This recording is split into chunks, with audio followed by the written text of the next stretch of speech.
Welcome to the Heart of Herbs Herbal School podcast, where we explore the fascinating world of herbal medicine and natural healing. I'm your host, Demetria Clark, and I'm thrilled to be your guide on this journey of discovery. At Heart of Herbs Herbal School, we're passionate about empowering individuals to harness the power of plants for health and wellness.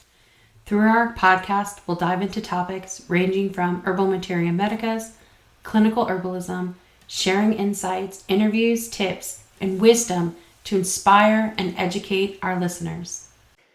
Hello, and welcome to the Heart of Herbs Herbal School podcast. This is where we delve into the world of herbalism and natural healing. I'm Demetria Clark, your host, and today we're going to explore the fascinating process of freeze-drying herbs and the incredible benefits it offers. Whether you're an experienced herbalist or just starting your journey, you'll find valuable insights in today's episode. So let's get started. When we think about preserving herbs, drying them is often one of the first things that comes to mind. And drying them has been being done since the beginning of time, really. So you can bundle dry, hang dry, dry on screens, use a food dehydrator, the oven. Even the microwave can be used when drying herbs. But have you ever considered freeze drying? This advanced preservation method retains the vibrant colors, potent flavors, and most importantly, the medicinal properties of your herbs. So let's briefly go over some of the benefits of freeze drying and why it may be the best option for your herbal practice. Freeze drying is also known as lyophilization. It's an advanced preservation method that retains nutrients, flavors, and the potency of herbs. Here's how the process works and why it's so effective at preserving nutrients. The freeze-drying process. Fresh herbs are rapidly frozen in low temperatures, and this step causes the water that are inside the herb cells to form ice crystals. Then there's primary drying, sublimation. The frozen herbs are then placed in a vacuum chamber where the pressure is reduced. Heat is applied at a low temperature, causing the ice to sublime directly from solid to vapor without passing through the liquid phase. This, in turn, removes about 95% of the water content. Secondary drying. In this final phase, any remaining moisture is removed by raising the temperature slightly. This ensures the herbs are completely dry, with moisture content typically below 2%. Nutrient preservation mechanisms. Low temperature processing, so like traditional drying methods, often involve heat, which can degrade sensitive nutrients, particularly vitamins and volatile compounds. Freeze drying occurs at low temperatures, which helps to maintain the integrity of heat-sensitive nutrients. Minimal oxidation. The vacuum environment of the freeze-drying process reduces the exposure of herbs to oxygen. So, by minimizing this oxidation, it can prevent the processes that can degrade nutrients like vitamin C and phytochemicals. Freeze-drying process also preserves the cellular structure of the herbs. This means when the herbs are rehydrated, they can regain their original texture and nutrient profile more closely than herbs that are dried by other methods. By removing nearly all the water content, freeze-drying effectively concentrates nutrients in the herbs. This means the herbs' active compounds are preserved in a more potent form. So, in addition, when making medicine, you may find that you were able to use less in some of your formulas because it's closer to using fresh than dried. Benefits over other drying methods. So, compared to air drying or oven drying, freeze drying better preserves vitamins, antioxidants, and other phytochemicals. They also have an extended shelf life. The extremely low moisture content of freeze-dried herbs prevents microbial growth and enzyme activity, which can cause nutrient degradation over time. This results in a longer shelf life without the need for preservatives. Along with the nutrients, the flavors and colors of the herbs are more well preserved. This is particularly important for culinary and medicinal applications where sensory qualities of herbs are crucial. So let's talk about nutrient preservation. One of the biggest advantages of freeze drying herbs is that it preserves the maximum amount of nutrients. Traditional drying methods can degrade the essential oils and active compounds in herbs due to prolonged exposure to heat. Freeze drying, on the other hand, uses low temperature processes that maintains the integrity of these valuable compounds, ensuring your herbs remain as potent as the day they were harvested. Again, we're going to touch on the extended shelf life. Freeze-dried herbs can last for years without losing their medicinal properties. This is because the freeze-drying process removes nearly all the moisture. So, you're also going to want to protect them from heat and light even after they're freeze-dried and they're put in their containers. And by removing the moisture, which is the primary culprit behind mold and bacterial growth, things will last longer. By keeping your herbs in an airtight container, you can enjoy their benefits for an extended period of time, making it easier to keep a diverse apothecary right at your fingertips, or easier to preserve items that you don't have as much of in your yard. So I like to freeze dry things pretty much right after harvesting in order to make sure I have all of the great benefits, but I also know another thing's going to be ready to be harvested soon. So I just kind of keep a nice rotation going. Then there's the matter of flavor and color retention. So if you've ever compared the taste and appearance of fresh herbs to dried herbs, you'll know there's a huge difference, right? Everybody knows there's a huge difference. Freeze drying locks in the vibrant colors and intense flavors, making your herbal applications not only more effective, but more appealing. This can be particularly important in culinary herbs, or if you're making teas or tea blending, because color and flavor can make or break a dish or a tea or a beverage. Now, of course, there's the convenience factor. Freeze-dried herbs are super lightweight and easy to store, and they take up less space and can be rehydrated quickly when needed. So you can have the convenience of fresh herbs at your disposal year-round without worrying about spoilage or seasonal availability. You can simply add water and your herbs are ready to use just like fresh, or you can add them to medicinal preparations like teas and tinctures as needed throughout the year. For those of you who make herbal medicines such as teas, tinctures, salves, liniments, freeze-dried herbs can be a game changer. They can enhance the potency and the purity, meaning you need less herb to achieve the desired effect, because the herbs are still so fresh and still have so many of the constituents that you harvested them for in the first place. Your preparations will be more efficient and cost effective. Plus, the extended shelf life means fewer trips to restock your supplies. So, how can you start freeze drying your herbs? Look, freeze dryers are expensive. Don't get me wrong. You can go into freeze drying with some friends and family and divide the cost. You can have a friend who has a freeze dryer and talk to them about, renting it or using it.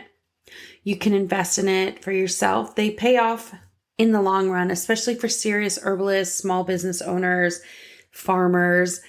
They're something that you can definitely get your money back relatively quickly. Even if you look at freeze drying meals, I was talking to my husband and we were coming up with okay, this is expensive. We need this for the business, but how can we also think about this in the perspective of in our daily life? And I was saying that if we could find, 10 dinners that I can make and freeze dry easily, that we can rehydrate and eat later. So when I'm busy, I don't have to cook, or I'm not going to spend money on takeout, which is something I almost never do anyways, because I can't eat wheat or soy. So that's in almost everything that you buy. So by doing that, we figured that if we went out to a nice place like farm to table or something, we would probably spend between $50 and $100 on dinner. Well, if we could come up with those dinners ourselves and use the dinners that we make ourselves, but it's the same convenience of, then you can kind of wheedle away at the price. And I think that's the way we have to start looking at things, is saying, okay, what am I willing to give up in order to have access to? And so I always try to think about things in that perspective and then to stick with it. For instance, I have something that I bought for therapy, and it's a therapy pool. And I basically was looking at spending about $120 a month to go swim in someone else's pool. And I was like, okay, well, how many times do I have to go swimming in order for this to pay off? Like if I do it at $1 a swim or $2 a swim, if you were going to pay, and then it's private and I don't have to, wear clothes. I can use the kind of chemicals I want. So I'm not going to have to share a lane, like all of those things. Like how can I make this something that pays off and pays itself in the long run? So you can do that with like a freeze dryer, and you can say, okay, well, these are things that I can do. You can also sell the herbs that you freeze dry to others and other medicine makers. So there's lots of things that you can do to bring, the cost down over time. So it's definitely an investment. There are smaller and more affordable models for home use, and I'll put a link in the bio of this, just so you can find different places that you can buy them. If you go to like large stores like Rural King or Lowe's Hardware, places like Bass Pro Shop, camping stores, sometimes they'll have some smaller home models available. So you could definitely look at those too.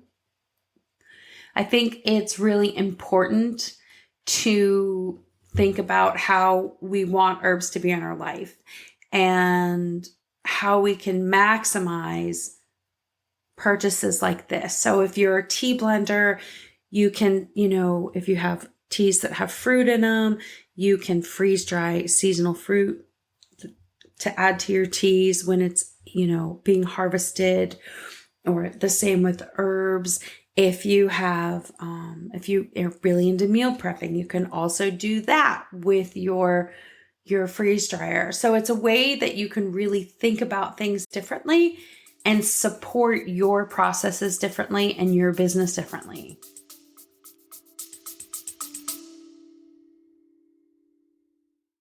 The Heart of Herbs Herbal School Podcast.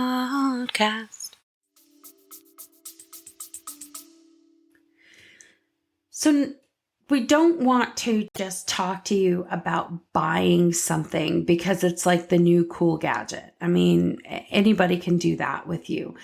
I like to talk to students about new equipment because I think it's equipment that can benefit them long term.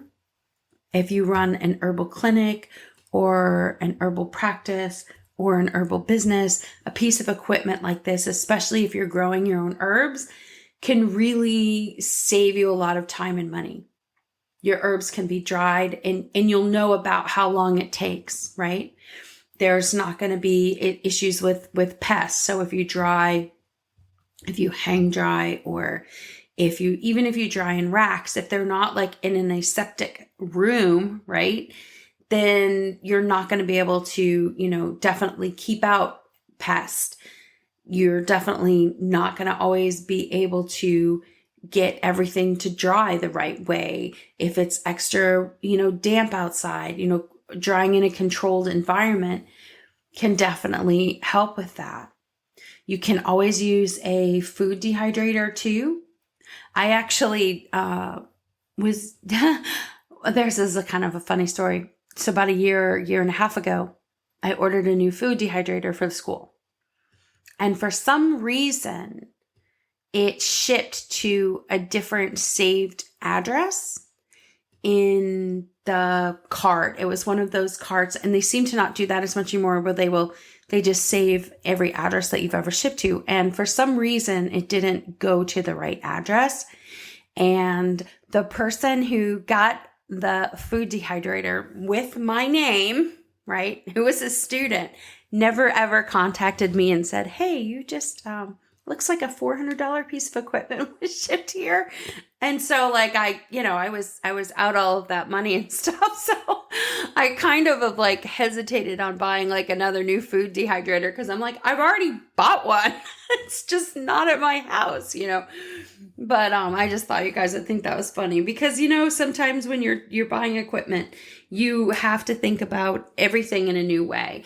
And so by not getting that food dehydrator and it not working, I really started looking at other things that would be maybe more beneficial for me. So I'm not saying, oh, I'm really glad I'm out all that money, because I'm not. And I'm not, I know who the person was who got it, because it was, the company worked with me to find out what happened to it.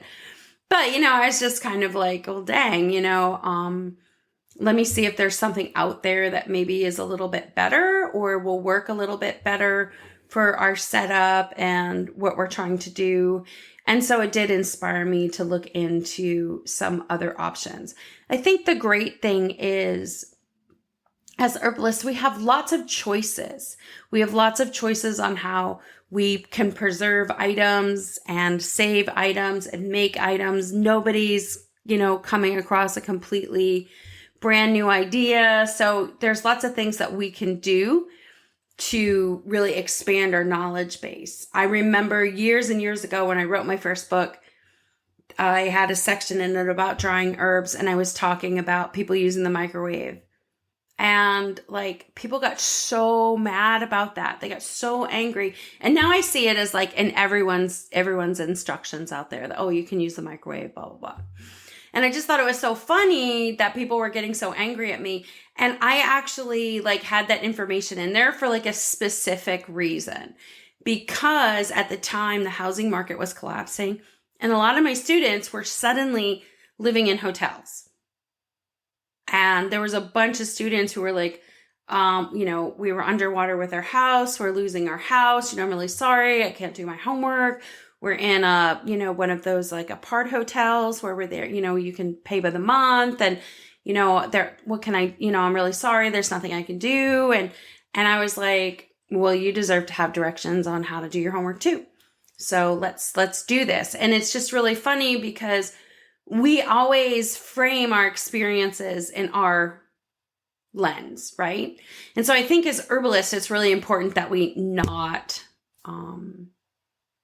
put everything in our lens. Sorry if I just hit the mic and my hands are going all over the place. But, that we think about how can we bring herbalism to everyone that we serve.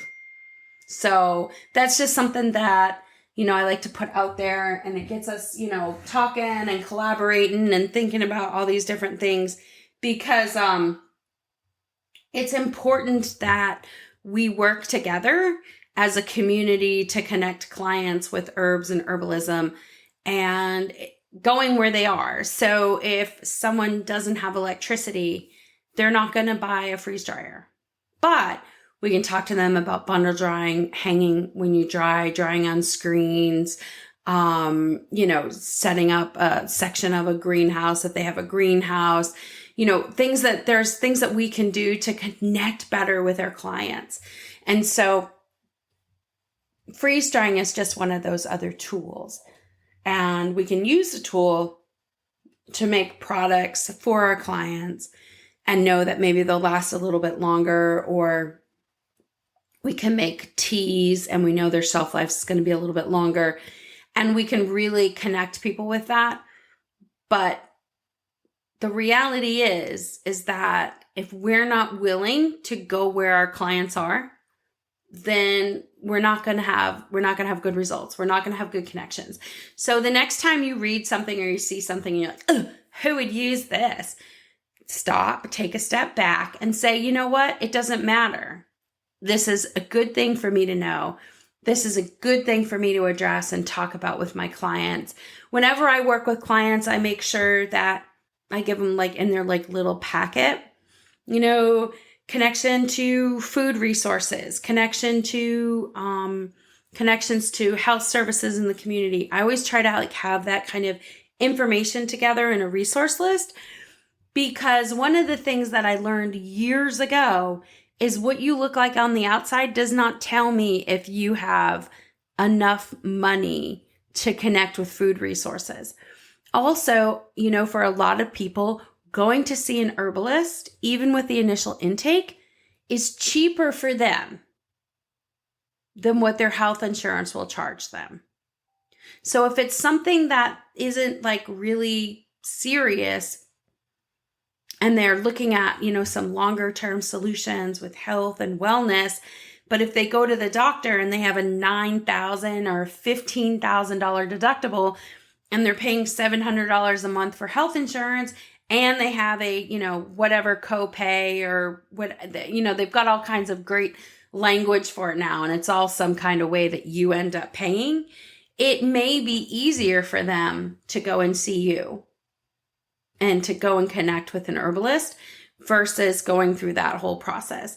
I know, like, I have, I buy my insurance on the marketplace and I pay a ridiculous amount of money each month, and then I still have I think a $9,000 deductible. I'm like, I don't know any time in my life when I have spent that much money on healthcare. Now, I'm not saying, I won't at some point or whatever, but what I'm saying is it's a lot of money to have $9,000 coming out of my pocket before anybody else participates in paying. It is cheaper for me to pay for something out of my own pocket sometimes. So sometimes, thinking, oh, well, just because someone can pay to see an herbalist doesn't necessarily mean what it used to mean. Now it could be like, well, you're the more reasonable financial option. And so it's good to remember things like that when we're working with clients. So freeze drying herbs, working with clients, this is all connected. It is all about bringing things full circle. It is about connecting people with the care that they need, and also connecting you with ways that save you time and money when push comes to shove. You're busy, you're an herbalist, you're running an apothecary, or you have a clinical practice or a products-based business. Maybe you have a family, maybe you don't. Maybe you have lots of animals, maybe you don't. But these kind of tools can help you be more efficient and give back to your community in ways that are important to you, and overall make you a better practitioner. So I'm definitely excited about all of the new freeze drying options that are out there, especially with, not having to do, everything be like, huge commercial output and expenses and stuff like that. You can definitely start small. And if this is something that is, becoming a value add to your business, it's definitely a smart thing to look into. And, if you belong to like an herbal community or something like that, you guys can look into pooling your resources and buying one that, people share or they check out from a common place. In Switzerland, they have all these gardens and they're city gardens. And we had one when we lived there. And it was great because you didn't have to have all the tools. You could actually just go and sign out different shovels or go and sign out, chainsaws and other kinds of tools like that. And you just would bring them back when you were done, and your fee would pay for the upkeep and stuff like that for the garden. So there's lots of things that you can do to connect yourself with some of these beneficial tools. So hopefully this was helpful, talking about freeze drying and why it can be a really great option for herbalists. And I'm really happy that I get to spend this time with you, and I appreciate you listening. If you have any questions, please feel free to connect. I always love hearing from people who've listened to the podcast. And if you have any questions about our programs, go and check out heartofherbs.com. And you can definitely always give us a call at 866-303-4372. And the 4372 spells herbs. So thanks for listening and have a wonderful day. Interested in learning more? Visit heartofherbs.com and enroll using coupon code podcast to save 20%.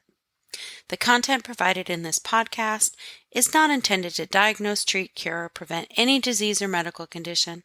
It's always recommended to consult a qualified healthcare professional before making any changes to your diet, lifestyle, or health regime, especially if you have an existing health condition. Any of the financial information and advice for starting or maintaining an herbal business is just that, information. It's not used to be a guideline on how you should run your business. Contact the appropriate professionals to help you to have a successful business.